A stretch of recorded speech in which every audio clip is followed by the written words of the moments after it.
ఈ వీడియో చూసే ముందు మిగతా 7 పార్ట్స్ చూసి అప్పుడు ఈ వీడియో చూడండి. మీకు కథ పూర్తిగా అర్థమవుతుంది.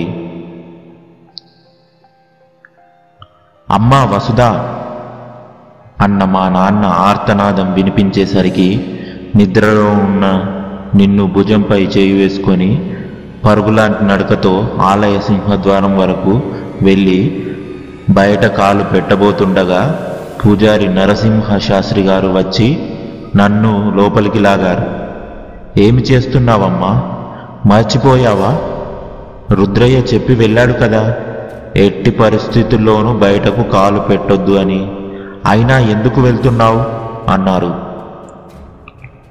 అది కాదు శాస్త్రి గారు, మా నాన్న అంటూ నేను మాట పూర్తి చేసేలోపే మా అమ్మ, తల్లి వసు, రామ్మ, నేను నడవలేకపోతున్నా, సాయం చేయమ్మా అంటూ పిలుస్తోంది.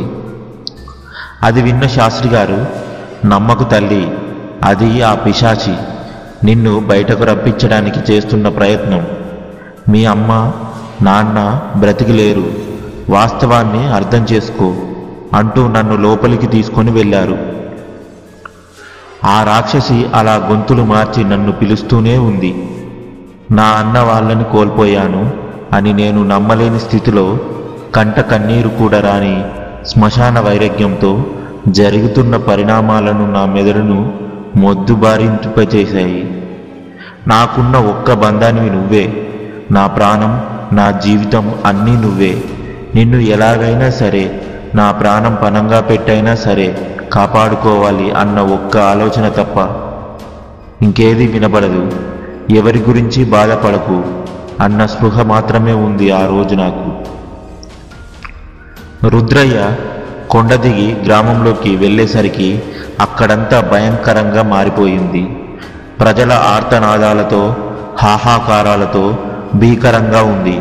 ఎక్కడికక్కడ నెత్తురు కక్కుకొని చచ్చిపోతున్న వాళ్ళు, కాళ్ళు చేతులు వంకరై ఫిట్స్ వచ్చినట్టు గిలగిలా కొట్టుకుంటున్న వాళ్ళు, ఆడ మగ తేడా లేకుండా బట్టలు చించుకొని జుట్టు పీక్కుంటూ ఒకరినొకరు కొట్టుకుంటూ ఒకరి నెత్తురు ఒకరు తాగుతూ పిచ్చి అరుపులు అరుస్తూ తిరుగుతున్న జనాలు, చంటి పిల్లలను కూడా కింద పడేసి తొక్కుతున్న దృశ్యాలతో ఆ గ్రామం ఆ పైశాచికత్వానికి నిలువెత్తు రూపంలా మృత్యు శిఖరమై కనిపించింది రుద్రయ్యకు. రుద్రయ్య మీదకి కూడా కొంతమంది రాబోతుంటే ఓం శక్తి, పరాశక్తి అంటూ తన కంచు కంఠంతో అమ్మవారి స్తోత్రం చదువుతూ దీక్ష చేసి అమ్మ అనుగ్రహంగా పొందిన మంత్రశక్తిని అందరి మీద ప్రచురింపచేస్తూ ఉండగా అప్పటి వరకు ప్రాణాలు మాత్రమే మిగిలి ఉన్నవారు, కొన ఊపిరితో ఉన్నవారు మాత్రం బ్రతికారు. పిచ్చి పట్టిన వారు మామూలు స్థితికి వచ్చారు. ఊరు మళ్ళీ యథాస్థితికి వచ్చింది. వాతావరణం సద్దుమణిగింది. కానీ అప్పటికే చనిపోయి ఉన్న వారి శవాలు గుట్టలుగా పడి ఉన్నాయి. అమ్మకి బిడ్డలు లేక, బిడ్డలకు తల్లి లేక, భర్తకు భార్య లేక, భార్యకు భర్త లేక ఇలా మిగిలిపోయారు. పోయినవారు పోయారు అన్నట్టుగా అయిపోయింది ఆ గ్రామం. ఆ శవాల గుట్టలలో తన వారి కోసం వెతుకుతున్న జనాలతో ఊరంతా శ్మశానమై మృతుల కుటుంబ రోదనలతో నిండిపోయింది.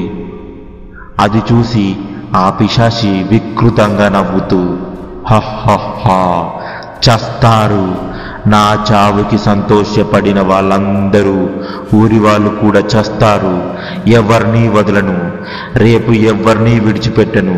రే రుద్రయ్య, నా శక్తులు పోయాయనుకున్నావు, రెట్టింపు శక్తులతో వస్తాను. ఈ ఒక్కరోజు బ్రతకండి, చచ్చే ముందు ఒక్కరోజు ఇస్తున్నాను. సంబరాలు చేసుకుంటారో లేక కాపాడుమని మీ అమ్మోరిని మొక్కుతారో, చచ్చే ముందు ఒక్కరోజు ఎంజాయ్ చేసి చావండి. రేపు నా నుండి మిమ్మల్ని ఎవ్వరూ తప్పించలేరు. రే రుద్రయ్య, నిన్ను మామూలుగా చంపనురా అంటూ వికృతంగా దిక్కులు పిక్కటిల్లేలా వికట్టహాసంగా చేస్తూ పొగలాంటి ఆకారంతో ఎర్రటి కళ్ళతో చూస్తుంది భైరవి. ఆపవే పిశాచి, ఇక నీ ఆటలు సాగవు. అమ్మవారి అనుగ్రహం ఈ గ్రామంపై ఉంది. ఆ భ్రమరాంబ అమ్మవారు నీ ఆటలు ఇక సాగనివ్వదు. నువ్వేమి చేయలేవు అంటూ అమ్మవారి స్తోత్రం చదువుతూ తన మంత్రశక్తిని ఉపయోగించి భైరవి ఆత్మను వెళ్ళగొట్టాడు. ఆ రోజుకి అందరూ వచ్చి రుద్రయ్య కాళ్ళపై పడి ఆమె బారి నుండి మమ్మల్ని ఎలాగైనా కాపాడండి అంటూ ప్రాధేయపడుతుండగా వాళ్ళని ఆపి, నేను ఆమెను నిలువరించగలను, కానీ ఆమె ఆత్మను అంతం చెయ్యలేను. ఆమెను బంధించడం మాత్రం చెయ్యగలను, కానీ ఏమి చేసినా రేపటిలోగా చెయ్యాలి. ఎందుకంటే రేపు మహాలయ అమావాస్య. ఆ రోజు తన శక్తి రెట్టింపు అవుతాయి. మనకి ఒక్కరోజు మాత్రమే సమయం ఉంది. అంతా నాతో రండి. ఈ విశ్వాసాన్ని కాపాడే అమ్మలగన్న అమ్మ ఆ ఆదిపరాశక్తి కాళ్ళపై పడండి.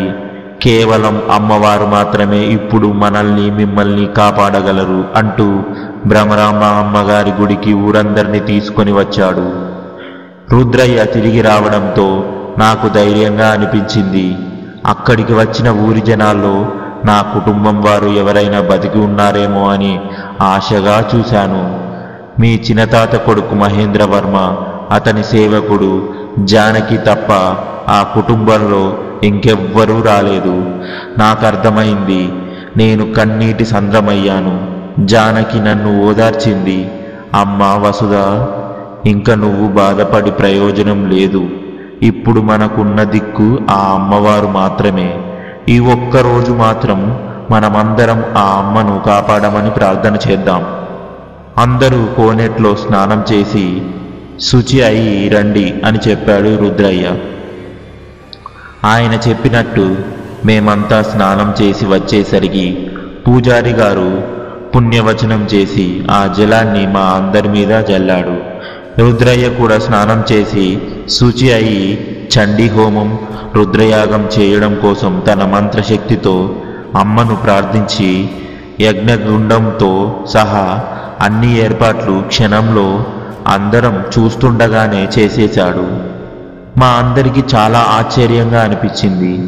అమ్మ దయ ఉంటే అన్నీ ఉన్నట్టే అనుకొని అందరం చేతులు జోడించి రుద్రయ్య చెప్పినట్టు ఓం శక్తి పరాశక్తి అంటూ అమ్మ కాపాడు అంటూ ప్రార్థనలు చేస్తూ ఉన్నాము.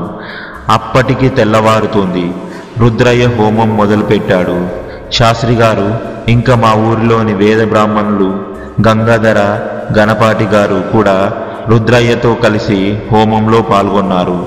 వారు చేస్తున్న వేద పఠనానికి మంత్రోచ్చరణకు దిక్కులు పెక్కటిల్లేలా అరుస్తోంది భైరవి ప్రేతాత్మ. వాతావరణం భీకరంగా మారుతుంది. ఆకాశం నల్లటి మేఘాలతో కప్పబడిపోయింది. ప్రచండ గాలులు వీచేసాగాయి. కుండపోత వర్షం మొదలయ్యింది. యాగం ఆపడానికి గాను భైరవి తన ప్రయత్నాలు మొదలుపెట్టింది. కానీ మా అందరికీ రుద్రయ్య ఒక్క విషయం చెప్పాడు. అదేంటంటే ఓం శక్తి పరాశక్తి. అదేంటో నెక్స్ట్ పార్ట్లో తెలుసుకుందాం. Thank you for watching our videos. Like చేసి సబ్స్క్రైబ్ చేసుకోండి.